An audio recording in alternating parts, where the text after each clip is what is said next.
But what are we?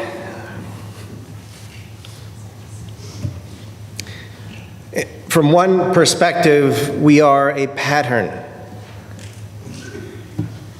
We are a pattern of smaller, different patterns that accumulate. We are patterns that emerge from the interconnection of smaller patterns. And what emerges does not look like what made it. What made us, in many ways, exists on a different plane of experience with different senses. And yet we are patterns of those smaller patterns, and we come together with each other and the world inextricably independent to form yet more patterns. Larger and more expansive networks, families, congregations, communities and cultures and countries, ecologies. We are patterns within the interconnected web of existence, itself a pattern, and we are not our own. Children of the web, we are made of earth, water walking, light talking, corn with eyes to see. We are made of the earth, but we are programmed by culture.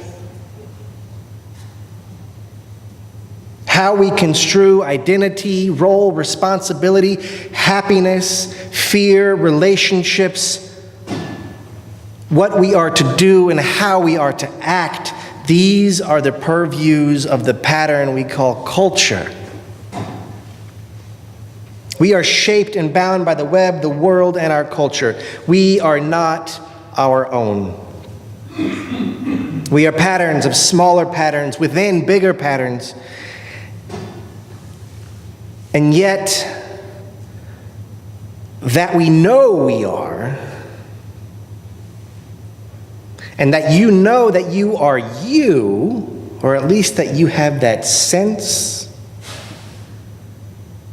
because of this seemingly bizarre emergent pattern called consciousness, that changes things. Like a stick in a stream, it causes ripples in the web. And it's a gift, to be sure. But as gifts go, it's kind of like being given the gift of a gym membership. It's like, oh, great, I want to get in shape, and now I can afford it. And then you realize that this means that you have no more excuses. You have been given the gift of responsibility. Consciousness is such a gift, but it comes with a price. It comes with obligations. Of course, an obligation is just an opportunity that the universe is insisting on. We are aware that we are not our own. We are children of grace. We are grace-given. Grace-given laughter, grace-given bodies and breath, grace-given life and grace-given death, grace-given consciousness. And so we must bow in thanks to grace, bow in thanks to the patterns that make us. Gratitude is one way to live into the obligations of consciousness. Gratitude can shape consciousness. On the other hand, to ignore our grace cuts us off from connection to all life-giving patterns of existence, including the beings we are bound up with, our sense of God, and even ourselves. So we respond with gratitude, and this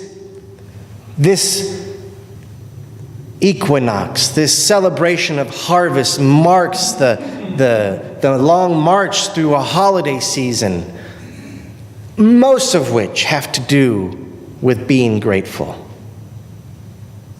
And we'll do it too. We'll go through our water communion and be grateful for community. We'll go through our soil communion and be grateful for the germinating seeds of life within our own souls. And we'll celebrate and be grateful for those who have passed from our touch when we celebrate All Souls Day. And then, of course, we have Thanksgiving. So this marks the first of a long line of gratitude holidays. That said, are we grateful enough? Do we do gratitude enough? And of course, the answer is no, not enough. But then that's why our forebearers had the wisdom to identify days in which we could pause, take stock of all that we are, and give thanks. This past week was the equinox. Just such a day. Cultures and traditions the world over celebrate that day and have celebrated that day that marks a turn from the light toward the dark. Most of these traditions focus on the bounty of the harvest, the bounty of summer being harvested to help us through the long, cold winter, which is not exactly our experience here in the desert Southwest, but we bear that theological and ontological and philosophical and mythological stamp.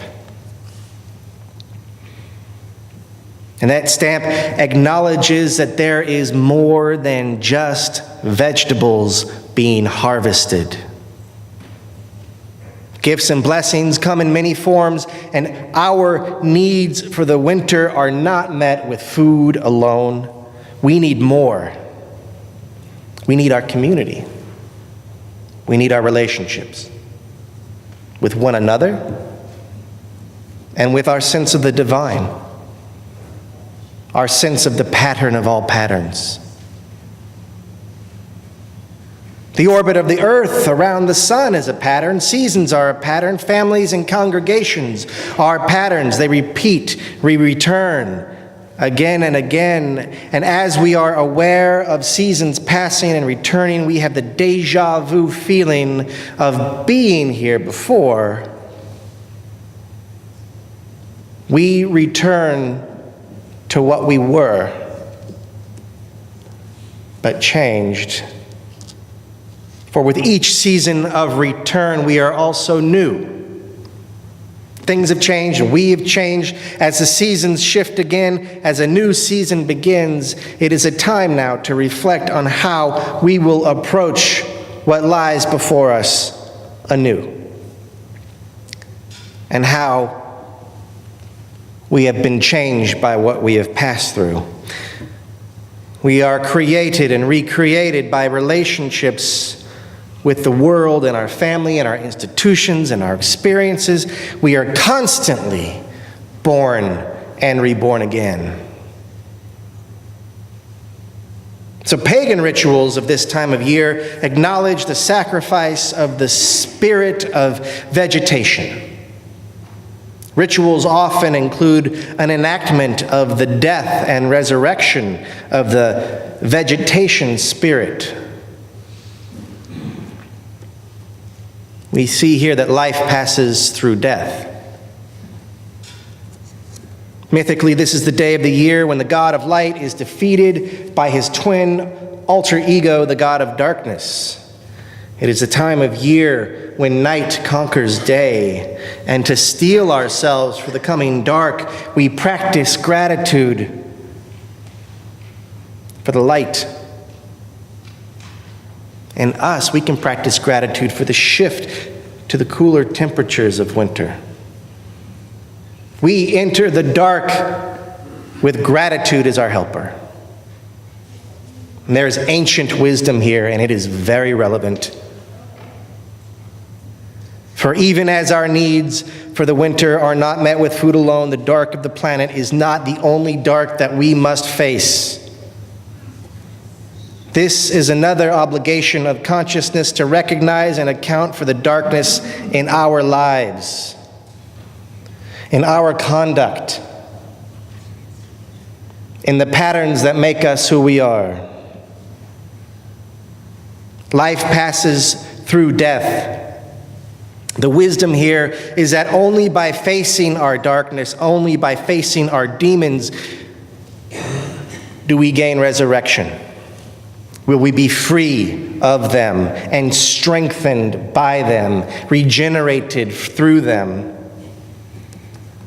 And as we enter yet another winter of national discontent, it is all too clear that for far too long now, we have ignored our demons. For all the good we and our families and culture and country have done in this world, and we have done some great goods, we have also invented, perpetuated, disguised, and disseminated great violence upon the world and upon our fellow humans and ourselves. And we do this without even trying. We are born with blood on our hands. And that we are not unique in this does not make it less reprehensible. We inherit the villainy of our ancestors as well as their accomplishments. And if their good deeds have been inspiring, their transgressions have been utterly staggering.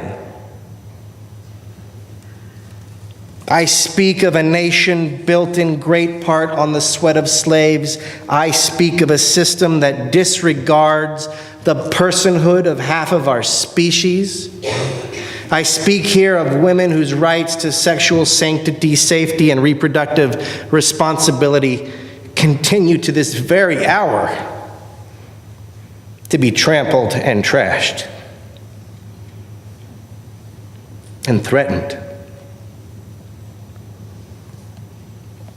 I speak of a planet pillaged out of balance, lurching sometimes violently for equilibrium.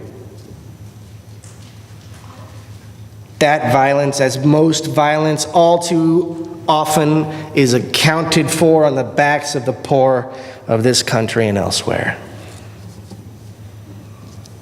The sins of our fathers and their accomplices are destroying the legacy of any good they ever hoped to achieve. For as the consequences of patriarchy and white supremacist systems continue to be unveiled in gut punch after gut punch, we are delivered into an idiocracy where legitimacy of anything but power is gutted. The only way out is through. We must face the shadow side of our systems. And to do that, we must start by facing the shadow side of ourselves,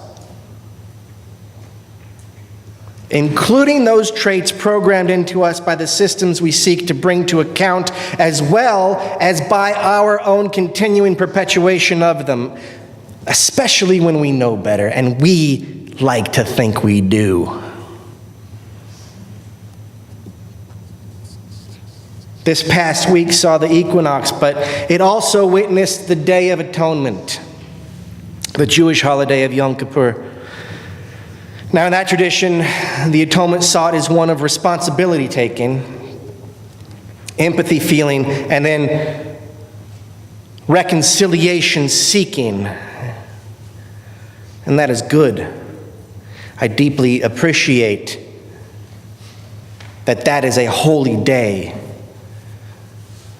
in that esteemed tradition. It is important to note that both the aim of Yom Kippur and the English word atonement goes beyond apology for offense. Reconciliation is the final hope. reconciliation of torn relationships, reconciliation of narrative with reality, reconciling the light to the dark.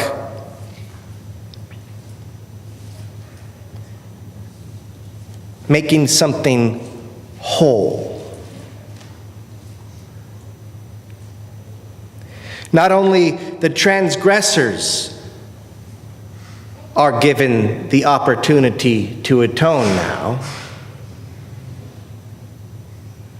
Atonement is not only for transgressors.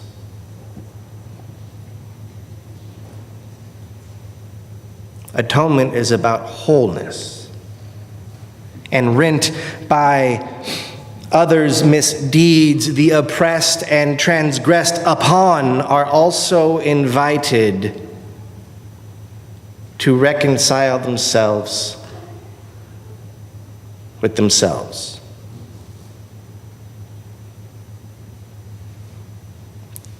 To, as the etymology of the word suggests, become whole again, to become at one. Our national conversation, of course, highlights the need for all of this. Our culture of white entitlement and misogyny is revealed in the proceedings of a Supreme Court confirmation process. The account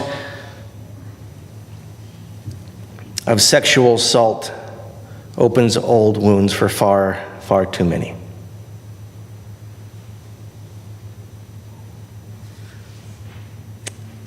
But this is who we are.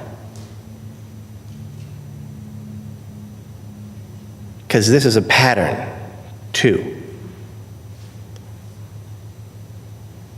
For many, many years. And I am sorry for my part in it. And I will endeavor to put an end to its repetition. We must atone for this. To have true life and good lives that transform the weight of integrity into wings, we must face our darkness. We must atone for the ways our lives have embodied and perpetuated the sins of the past. It may not be your particular fault or even your particular parentage's fault, but culture is made of individuals. You are a part of it. And if the individuals in the last generations did not have the capacity or perspective to atone for our culture's misogyny, sexism, racism, and homophobia, then at least they did the good of depositing us in a place where we may. If you have been hurt, and you have, by our cultural programming and the actions of individuals, atonement may help. Listening to the ancients and to the planet may help. We face the demons of fear and rage and pain within us. We face them with courage. They are not all that you are. Gird yourself with gratitude for the bounty you have produced in your life, the smiles, the laughter, the empathy with others. And know that wholeness is for you.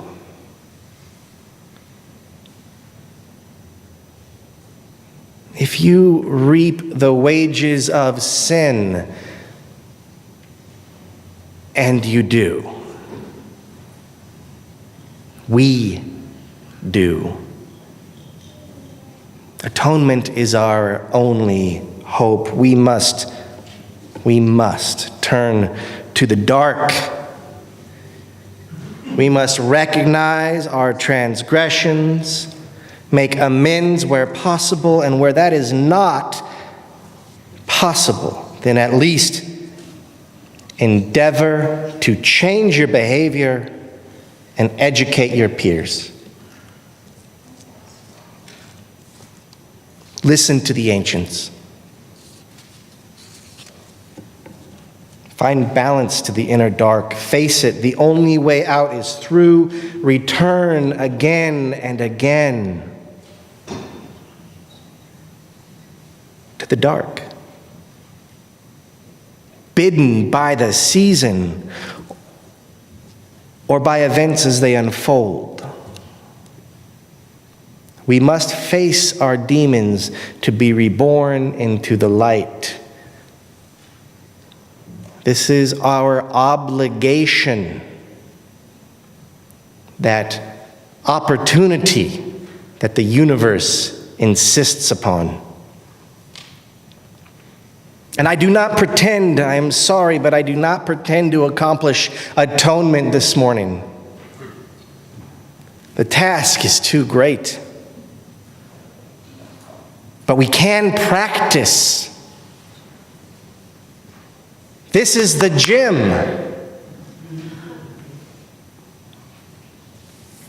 This is the obligation of consciousness, to realize where you or all that made you is screwing up or has hurt you or somebody else, and to face it. We can practice doing that here. We can practice recognizing that here. Today's practice consists of the need of recognizing, consists of recognizing the need for atonement. We are reminded that gratitude for the bounty of the seasons of our lives will provision us for our turning to confront our internal darkness and thereby achieve a kind of balance and regenerative life and wholeness. And we will continue to cultivate gratitude. Gratitude encourages us as we atone. Don't waste your gratitude. Without atonement, there is no reckoning, there is no wholeness, there is no amends making, there is no forgiveness found. There is no responsibility, there is no emergence from the dark. With atonement, there is reconnection, reconciliation, real freedom, and a living into the opportunity of your grace-given consciousness. I wanted to give you guys a chance to atone today. I went looking for a ritual of atonement. I asked my colleagues on Facebook. I didn't get any answers that particularly satisfied me, except for one. I said, does anybody have a simple ritual for atonement? And one of my colleagues responded, vote.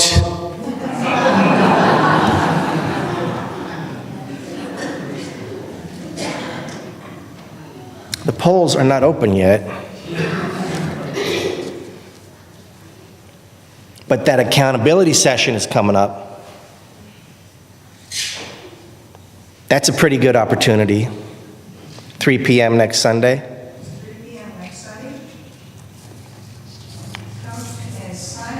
And sign up. I'll know if you didn't.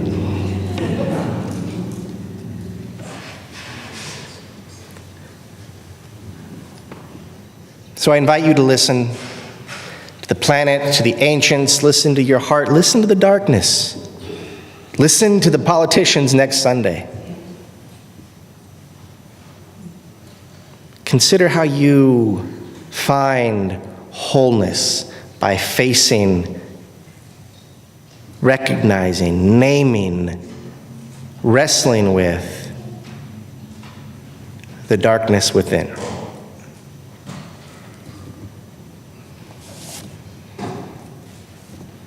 I'd ask that you would please rise as a congregation in body or spirit as we join in singing hymn number 163, For the Earth Forever Turning.